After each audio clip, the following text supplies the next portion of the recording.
Hello everyone, welcome to learner B. I am Shivani Chauhan. इस video में हम लोग देखेंगे क्लास 8 हिस्ट्री बुक का चैप्टर 10 इंडिया आफ्टर इंडिपेंडेंस का पार्ट 3। काफ़ी सारा चैप्टर हम लोग कवर कर चुके हैं, तो बड़ा चैप्टर है और अच्छे से समझाना होता है, इसलिए थोड़े थोड़े पार्ट्स बन रहे हैं। तो यहाँ से हम लोग स्टार्ट करते हैं। यहाँ तक हम लोग कवर कर चुके हैं the search for independent foreign policy. तो जवाहरलाल नेहरू और कृष्ण मेनन जो है वो यूनाइटेड नेशंस में पिक्चर में है, और कृष्ण मेनन ने जो है इंडिया का डेलीगेशन लेड किया था। मतलब इंडिया की तरफ से कृष्ण मेनन गए थे यूएन में 1952 और 1962 में, और इंडिया की जो नॉन अलाइनमेंट की पॉलिसी है उसके बारे में बताया था। देखिए, अलाइन होने का मतलब होता है किसी की तरफ झुकाव रखना। नॉन अलाइनमेंट का मतलब होता है कि हम किसी की तरफ झुकाव नहीं रखते हैं, हम अपनी खुद की इंडिपेंडेंट फॉरेन पॉलिसी, हम लोग के देश के लिए और सबके लिए जो सही होगा उसी तरीके की फॉरेन पॉलिसी हम फॉलो करेंगे। फॉरेन पॉलिसी क्या होती है? तो देखिए, फॉरेन पॉलिसी का मतलब है जैसे कि इंडिया है, इंडिया का दूसरे दुनिया के बाकी सारे देशों के साथ कैसे रिलेशंस होंगे वो फॉरेन पॉलिसी में आता है। अब the search for independent foreign policy, तो इंडिपेंडेंट फॉरेन पॉलिसी की सर्च में मतलब क्या है? इंडिया को फ्रीडम मिली थी काफ़ी ज़्यादा डिवास्टेशंस के बाद। जो सेकेंड वर्ल्ड वॉर हुआ था, सेकेंड वर्ल्ड वॉर के बाद दुनिया में काफ़ी कुछ खराब है ना, गलत सलत। सेकेंड वर्ल्ड वॉर में काफ़ी ज़्यादा लोग मरे थे और काफ़ी ज़्यादा तबाही मची थी पूरी दुनिया में। तो उसके बाद ही इंडिया को मिली थी इंडिपेंडेंस। अब इंडिपेंडेंस के बाद यूनाइटेड नेशन की फॉर्मेशन हुई थी 1945 में। तो 1945 में यूनाइटेड नेशन बना था, काफ़ी इन्फेंसी में था, काफ़ी नया नया बना था। 1950s और 1960s में कोल्ड वॉर हुई थी। कोल्ड वॉर जो है रशिया और यूएसएसआर, मतलब बेसिकली यूएसएसआर और यूएसए के बीच में हुई थी। तो कोल्ड वॉर का मतलब है कि मतलब लड़ाई होती रही, मन मुटाव से चलते रहे इन दोनों देशों के बीच, बट कभी एक्चुअल वॉर नहीं हुई। तो काफ़ी ज़्यादा राइवलरी थी, काफ़ी ज़्यादा इनमें दुश्मनी टाइप की थी। तो यूएसए और यूएसएसआर में, तो ये दोनों देश ना दुनिया के बाकी देशों को अपने साइड करना चाहते थे। अब हमारे इंडिया और इंडिया जैसे बहुत सारे छोटे देश थे, मतलब इंडिया तो काफ़ी बड़ा देश है, इंडिया जैसे और भी बहुत सारे देश थे जो नए नए आज़ाद हुए थे। अब वो फिर से यूएसए और यूएसएसआर के कंट्रोल में नहीं आना चाहते थे। तो प्राइम मिनिस्टर जवाहरलाल नेहरू जो कि उस समय फॉरेन मिनिस्टर भी थे इंडिया के, उन्होंने इंडिया की फॉरेन पॉलिसी को डेवलप किया इस तरीके से कि इंडिपेंडेंट होगी और नॉन अलाइंड होगी।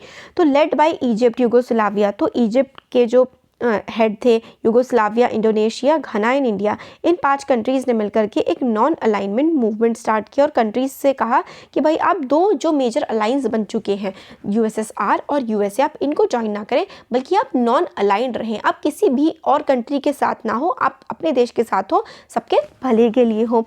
तो इस तरीके की पॉलिसी थी नॉन अलाइनमेंट पॉलिसी, जिसको NAM के नाम से भी जाना जाता है, नॉन अलाइनमेंट मूवमेंट। तो नॉन अलाइनमेंट मूवमेंट में ना ही ये देश यूएसएसआर के साथ जाएंगे, ना ही यूएसए के साथ जाएंगे, ये अपनी अलग पॉलिसीज़ रखेंगे, किसी और देश की नहीं मानेंगे। तो यही थी कि भाई आइसोलेशन की पॉलिसी, कि भाई हम लोग आप लोगों से अलग हैं, न्यूट्रल हैं, आप लोग लड़ाई झगड़े करें, हम जो सही होगा उसकी तरफ ही सिर्फ और सिर्फ बोलेंगे। तो इंडिया भी नॉन अलाइन्ड मूवमेंट का पार्ट था और एक तरीके से हेड था, और काफ़ी सारे mediating role in mediating between American and Soviet alliances. तो काफ़ी सारे जो अमेरिका के अलाइंस थे और सोवियत यूनियन के अलाइंस थे, मतलब उन कुछ देश जो इन दोनों देशों के साथ थे, उनके बीच में मीडिएशन, सुलह करवाने का काम भी इंडिया ने किया था। तो कोल्ड वॉर के टाइम पर काफ़ी सारे देशों में वॉर्स भी हुई थी, जो कि डायरेक्टली यूएसए और यूएसएसआर के बीच में नहीं हुई थी, बल्कि काफ़ी सारे अलग अलग देशों के बीच में हुई थी।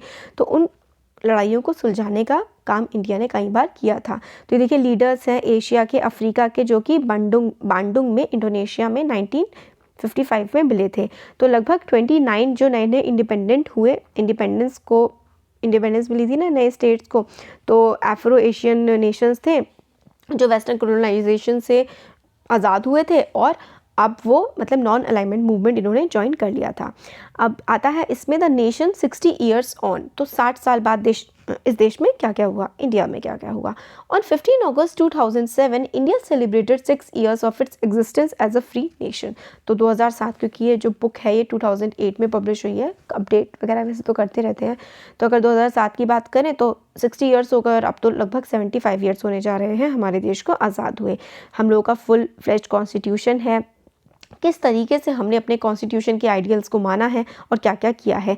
इंडिया जो है आज भी यूनाइटेड है, एकजुट है और हम आज भी डेमोक्रेटिक हैं। ये सारी की सारी हमारी अचीवमेंट है जिसके लिए हमें प्राउड फील करना चाहिए।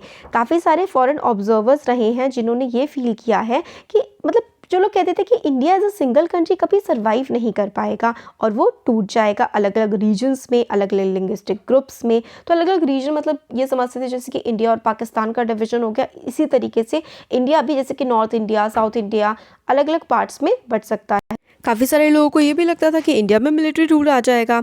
However as many as 13 general election have been held since independence. लगभग 13 इलेक्शंस हमारे देश में इंडिपेंडेंस से अभी तक हो चुके हैं और इलेक्शंस जो हैं वो मतलब बहुत ही अच्छे से हुए हैं और हंड्रेड्स ऑफ लोकल और स्टेट इलेक्शन हो चुके हैं।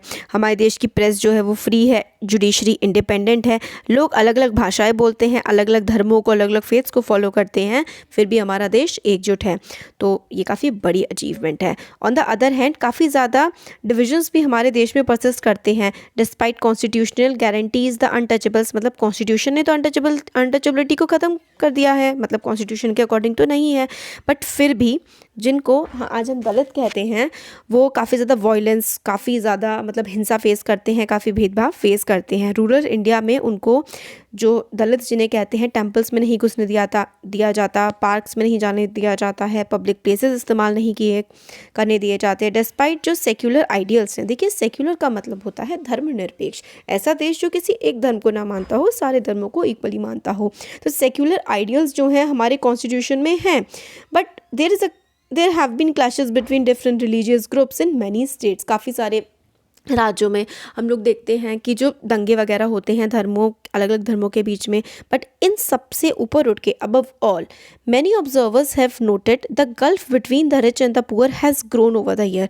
तो काफ़ी सही चीज़ें भी हुई हैं, बट काफ़ी चीज़ें हमने देखा है कि जो रिच और पुअर के बीच की जो खाई है एक तरह से काफ़ी ज़्यादा बढ़ गई है। Some part of India and some groups of Indians have benefited a great deal from economic development. तो हमारे देश में काफ़ी इकोनॉमिक डेवलपमेंट हुआ है, तो कुछ लोगों को उसके फ्रूट्स ज़्यादा मिले हैं एज़ कम्पेयर टू अदर्स। काफ़ी सारे लोग बड़े बड़े हाउसेज़ में, मैंशंस में रहते हैं, एक्सपेंसिव रेस्टोरेंट्स में जाते हैं और काफ़ी सारे ऐसे भी चिल्ड्रन हैं जो मतलब काफ़ी बच्चे प्राइवेट स्कूल में जाते हैं और कुछ बच्चे जो हैं उनके पास बेसिक एजुकेशन भी नहीं है, वो स्कूल तक नहीं जा पाते हैं।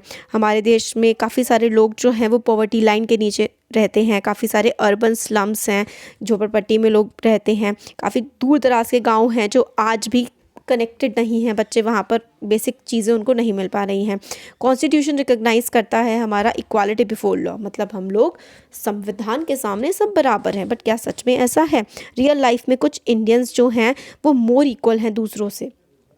Judged by the standards it set itself at independence, the Republic of India had not been a great success, but it had been a failure either. But अगर हम लोग बहुत ज़्यादा सक्सेसफुल भी नहीं रहे हैं तो हमें मतलब फेलियर भी नहीं है, हमने काफ़ी कुछ अचीव किया है और काफ़ी कुछ नहीं कर पाए हैं और अचीव करने की राह पर हैं।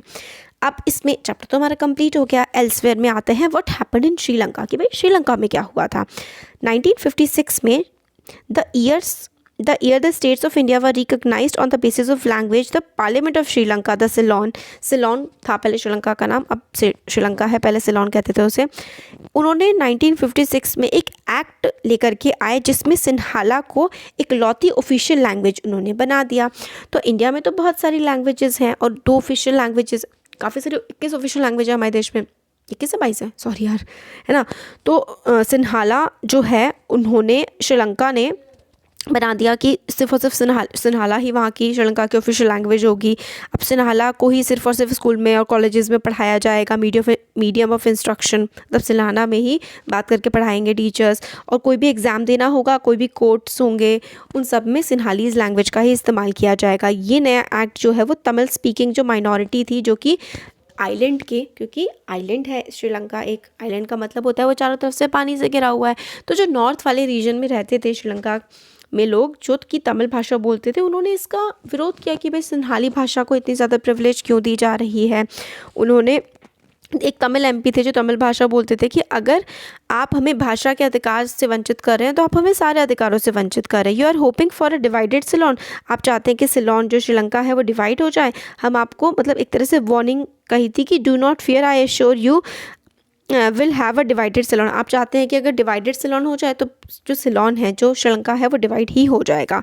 Opposition members himself Sinhala speaking predicted that if the government did not change it's mind and insisted on the act being pass, 2 little bleeding states might yet rise out of one little state. तो वो कहते हैं कि एक छोटा सा हमारा देश है, और अगर आपने ये जो भाषा वाली चीज़ है कि सिन्हालीज ही सिर्फ और सिर्फ हम अपनाएंगे तो एक देश होगा जिसमें मतलब शायद देश का बंटवारा भी हो जाए और 2 छोटे छोटे देश बन जाए। और ऐसा खैर बंटवारा तो नहीं हुआ, पर दंगे बहुत ज़्यादा हुए श्रीलंका में।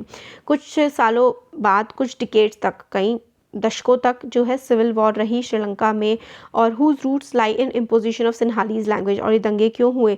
ये सिविल वॉर का मतलब होता है कि जब उसी देश के नागरिक आपस में लड़ने लगे, तो सिन्हालीज और तमिल स्पीकिंग लोग जो हैं काफ़ी ज़्यादा उन्हें आपस में लड़ा करते थे, लड़ाइयाँ हुई। और another South Asian country, Pakistan, was divided into 2 when the Bengali speakers of the East felt that their language was being suppressed। तो इसी मतलब पाकिस्तान और पहले क्या था ना, जो बांग्लादेश था वो भी पहले पाकिस्तान का पार्ट था, बट बांग्लादेश में बंगाली बोली जाती है, तो बंगाली भाषा को वो लोग दबा रहे थे पाकिस्तान के लोग, उर्दू फैलाना चाह रहे थे, तो वो तो बंटवारा हो गया, बांग्लादेश अलग देश बन गया।